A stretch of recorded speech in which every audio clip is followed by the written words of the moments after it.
Hello and welcome back to the climactic conclusion of this multi-episode series filmed across the Emerald Isle, trying to capture the essence of the Irish spirit. So far in the series, we have discussed the history of Ireland at the gates of hell, said to be the home of the Morrigan herself. And then we also discussed the importance of the fairies to Irish mythology and folklore even into today. We've also discussed the importance of the Irish language and the difficulties that come from the term Celtic. And after this, we shared with you the wisdom behind the terminology of Celtic shamanism and also introduced you to our new friend Connor along the way. Afterwards, we took you to Dublin to discuss the history with the Viking raiders and invaders that founded Ireland's biggest city still today. All with a spectacular showing of the Northern Lights in the end of that episode. But here we are, finally arrived at the Hill of Uisneach to share with you footage from the largest fire festival in Ireland. What a journey it has been, and I know Kevin and myself are very much ready not to be sharing a camper van, sleeping only inches apart. So let's go ahead and share with you our experiences at the Hill of Uisneach.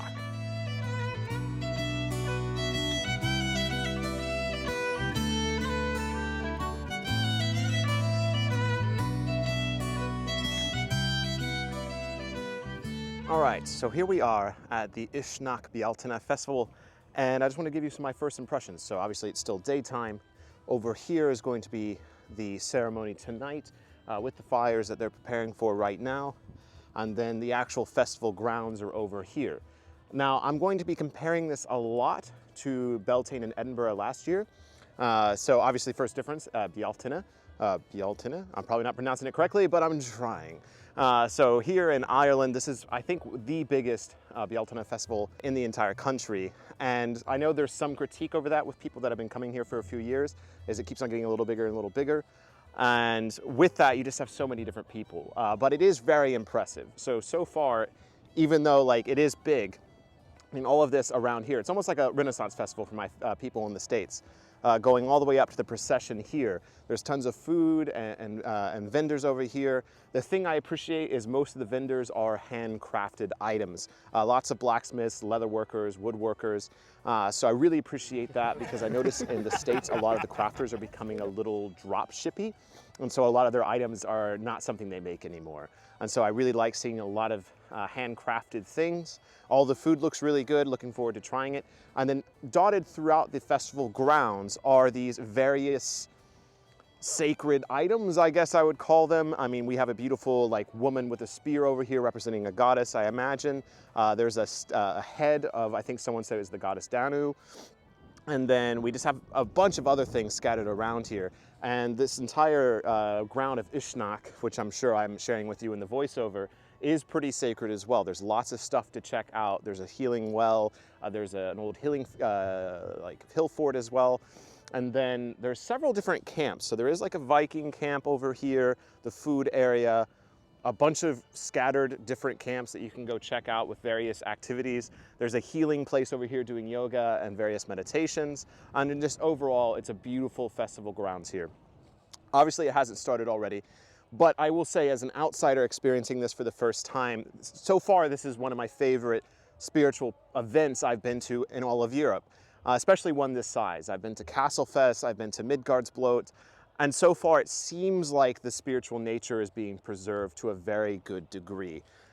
So if you're looking for, so far on my recommendation, if you're looking for a spiritual event to go to in Europe, you know, kind of as a destination, as a pilgrimage, if you live in Europe, a lot easier. I mean, I'm meeting people here in Ireland, like they're coming to this, they're Irish, they live here, and this is their first year, and you know, or they've never been before. And so if it's something that's close by, I definitely recommend it. If it's something that is on your bucket list, like you want to go to Europe, you want to experience a spiritual event, I would recommend this one. So far, it's been very impressive. It's only one day, that's one downside. The price of admission for this year in 2024 was 60 euros. So a little on the pricier side for a one-day event, but I think you're getting a lot out of it. You're getting a lot more comparatively to the Beltane in Edinburgh, which is cheaper, but it is, you know, that's also a one-night event. There's not a lot of vendors. It's a lot of people that aren't there for spiritual reasons because it's in the middle of the city. It's just seen as a way to get pissed. As far as I know, there's actually no alcohol for sale here, and so you'd need to bring it in yourself. And so I think that kind of controls the amount of drunkenness that we're going to see tonight. We'll see. But as of this moment right now, before this ceremony starts, very impressed with the festival grounds, with the amount of people that are into it, and the amount of activities offered. The Hill of Uisneach, located in County Westmeath, Ireland, is a site of historical and cultural significance, often regarded as the symbolic centre of Ireland.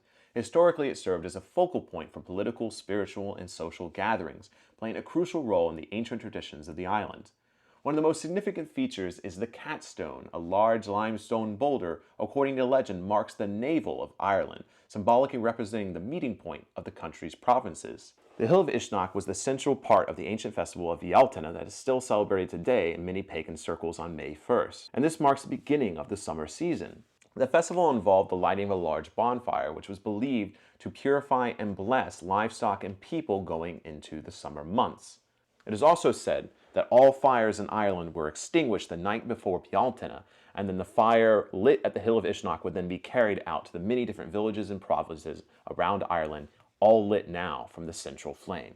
In addition to the ritualistic significance, the Hill of Uisneach was a meeting place for the ancient kings of Ireland, who convened here to make important decisions and forge alliances. The symbolic importance of the Hill of Uisneach is something that lived on past the Christian era, and the Hill of Uisneach had been used for generations and generations of people coming together to celebrate the return of summer. And now, here we are today, doing this once again in the year 2024, celebrating Beltane at the Hill of Uisneach. Now, with all the history and discussion out of the way, I think I'm going to let the festival speak for itself. So I'm just going to play for you some of the footage I was able to get from the festival, and I hope you enjoy this experience. But be sure to stay in for the end of the video for a discussion on the experience. But until then, enjoy.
All right, so here we are the morning after Uisneach. The fires have been put out.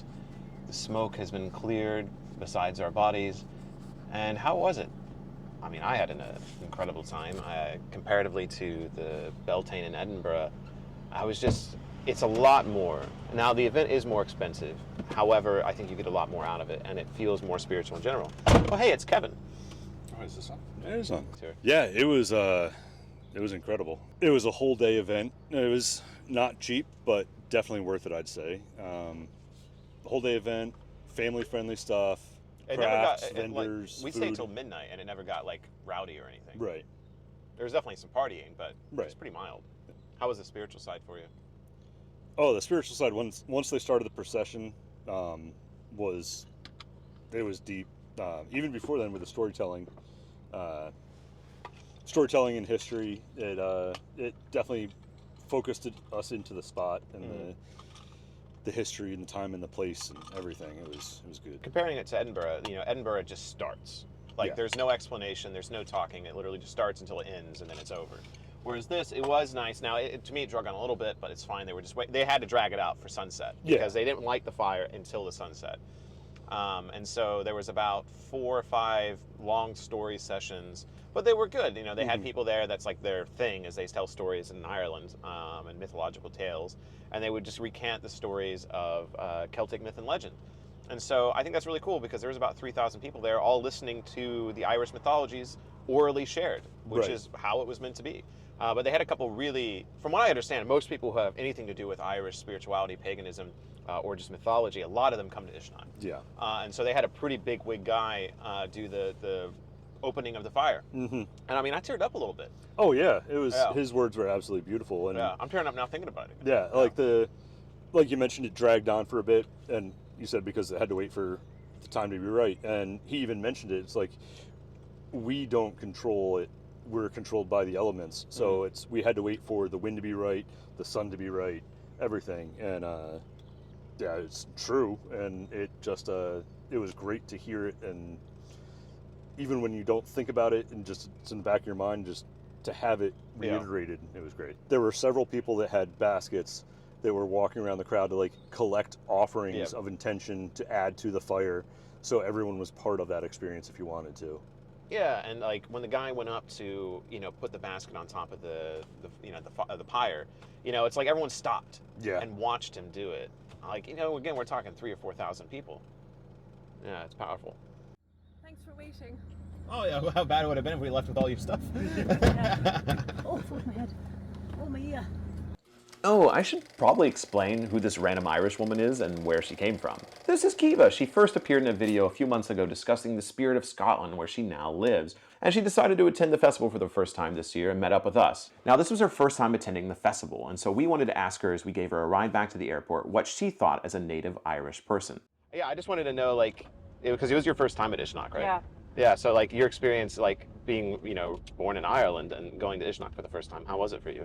Yeah, it was profound is the only word I have for it. I think I've never been to an alternative festival that's about, celebrating the seasons in Ireland before. And I've been to lots of festivals around the world, like, spiritual festivals, well-being festivals, particularly in Australia, actually. But this one had a special feeling about it because it was very much about connecting to the land here in Ireland. And it was, about Eru, the goddess of the land. And, Ireland is literally named after that goddess. And it felt very, deeply authentic. And the landscape was, I think, one of the biggest things I found. Oh, it was beautiful up there. Very beautiful. Yeah. Open space, skies, just, the people are just so happy to be there. And, I think the big difference is everybody is there because it's the sacred center. Yeah. So you get everyone and anyone who deeply believes in the sacredness of the land who's there. Mostly, 90% of the folk, I would say. That's one of the things we were saying is, like, most of the people there have to care about the sacredness of Ireland. Like, you're not just there because it's like, oh, I wonder what this is, It's like you're there because of Ireland, the spirit of Ireland. Yeah. And even the signs, for Uisneach, you read about it like, oh, it's the sacred centre of Ireland, but when you get there, it's like Uisneach, the sacred centre of Ireland. And if you're going up that hill, it's like walking up a pilgrimage, up to the top. And you can feel the energy change as soon as you arrive up there. I mean, it's the birthplace of so many of the members of the Tuatha Dé Danann. But yeah, I would say it was my favorite festival, hands down, I've ever been to. That is about connecting to the land. Yeah. I just wish it was I wish it was 2 days. Yeah. It's a bit too short. Yeah, I mean, that's obviously because it's like, wow, we enjoyed it. Like, of course we want it to last longer, but most festivals I go to are at least 2 days. Well, I mean, it's also on a working farm, so you have to respect the farmers and their ability to make a living and everything like that. So I get it. But I yeah, mean, at one of least the it was- things in the guy's speech is that land wasn't supposed to be farmed, you know. Oh yeah, that's very true. Yeah. Yeah, and you know the difference, like just a minute ago when I was down recording that site, it's like this old estate and it's not been farmed in a very long time, you can tell. And the biodiversity is the magic. Like when you're down Yeah. there and all the hawthorn trees are surrounded by loads of different wildflowers and dragonflies and damselflies and like all these different bird calls. I think that is what you feel when you feel magic. It's like the aliveness of the land. That, like, One critique I would have is the fact that they wouldn't let you near the bonfire. yeah, Like yes, it's modern health and safety and all this, but it's know. Beltane. Let me It's Beltane. Beltane. Yeah, let us get near the fire. yeah, totally. Like I understand when the show's going on, but Yeah, yeah. we were there at midnight and they still weren't like they were like Yeah, get away, yeah. get away. It's Yeah. like it was super down. Like what's gonna happen? Totally. Honestly, I feel like we're becoming more and more afraid of like the elements as a society, and it's like people need to be allowed near fire. Like it's so part of our essence. It's part of our ancestry. Like since the dawn of time of humans, gathering around the fire, we've been doing it. So why not let us get close to the fire? And even it was freezing cold, and it did drop temperature, and you're trying to warm yourself, and it's like you're not allowed. No, not within 50 feet. Yeah, you might burn yourself. It's like, Yeah, you well, might- I'm not an Yes. idiot. And if we don't teach our kids don't touch the fire by hey, the fire's hot. Yeah. But how did you feel listening like the opening speech and things like that? As someone born in Ireland. It felt like the type of speech that you might play in your head quite a lot when you're on the land, connecting, breathing, meditating, and you might think these thoughts, but Yeah. not many places kind of hold that space for those Yeah. conversations to not just even happen, but like happen on a mass scale. So that was really cool to hear everyone there in agreement that we need to connect to the land, and the land is calling us. And it made me feel very much a part of something greater than I could have ever known, really. There's such a big difference to me, the Ireland that I've seen on this road trip and the Ireland I experienced last night. Yeah. Like the Ireland I experienced last night is what I want it to become. I Yes. want to see that more here. Yeah. Is this deep love for the land and its roots. And it was so beautiful to see that towards the end of this trip because there were certain points in this journey that I didn't feel that here. Yeah. Just because of how domesticated it It's is. so domesticated, like, and as somebody from Ireland, when I come back to Ireland after living in Scotland, I feel like a bit of sadness because of how intensively farmed it is and how much of the the sides of the road have been mowed, the trees have been cut. And to be fair, there's places in Scotland that I feel the same. And of course, the deforestation is just as bad. Deforestation is just as bad, but I think the place is very domesticated, and there's quite a lot of rules. Like in Scotland, you've got the right to roam. You're allowed to explore the landscape. You're allowed to wild camp. So I think people just generally have a better kind of ability to connect to the land because they're able to go out into the forest and to really camp wild. Whereas here in Ireland, just something as small as if you want to go for a camp, it has to be in a field that's been mowed, and you're literally packed in a camping zone. The reason we camp is to get out and like experience the wildness of nature and to like connect. But in Ireland, because of this rigid camping, situation, people can't have that wild experience, which ultimately helps them to connect on a deeper level to themselves and the spirits of the land. With the fires put out and the smoke still stuck to our bodies like the nettle burns on my feet, the festival and the series is finally over. There is still one more episode to come, reflecting on our time and answering this question of what is the spirit of Ireland. However, the road trip has ended at Uisneach. I had to return Kevin to the airport and the van back to its owner.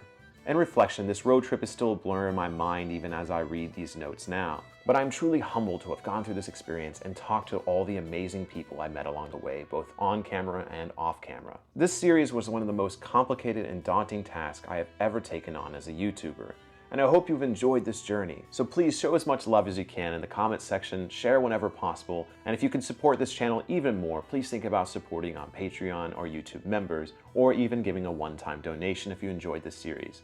Truly, none of this would be possible without the amazing people who support me on Patreon, YouTube members, and with donations. But otherwise, thank you so much for joining Kevin and myself throughout this amazing journey. We hope to see you for the last episode where we discuss what we believe the spirit of Ireland is. But until then, and until next time, my name is Jacob Todson, and this has been my observations of ancient Ireland and how the spirit of the past still lives on today.